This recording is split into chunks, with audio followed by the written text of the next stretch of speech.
Puro trabaho lang at walang personalan ang ginagawa raw ngayon ni Pangulong Bongbong Marcos. Hindi raw siya nasisindak sa formal na pag-anunsyo ni VP Sara Duterte na tatakbo sa 2028 elections. Narito po ang report ni Rainiel Pawid.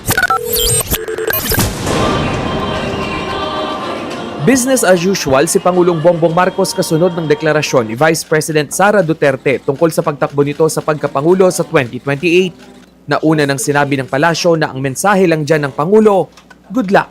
Sa press briefing ng palasyo kanina, muling iginiit ni Palace Press Officer Undersecretary Claire Castro na hindi maapektuhan ang trabaho ni PBBM sa pasabog kahapon ni VP Sara.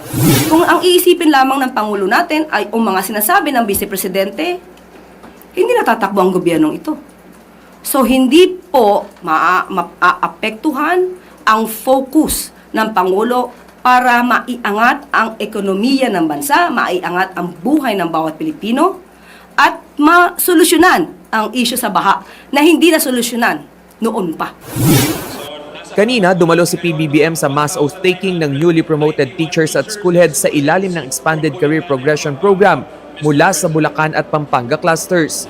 Ginanap ito sa San Jose del Monte Sports Complex sa Bulacan. Dito nangako ang Pangulo na mas palalawigin pa ang mga oportunidad para sa mga guro. Hindi ako papayag na hindi masuklian ang inyong sakripisyo.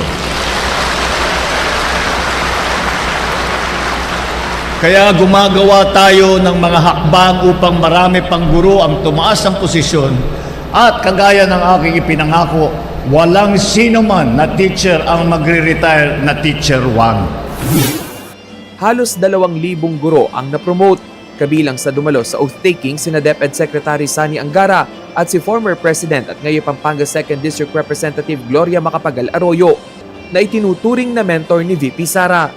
Sinubukan ng News 5 na kunan ng pahayag sina Arroyo at PBBM pero pareho silang hindi na nagpa-interview.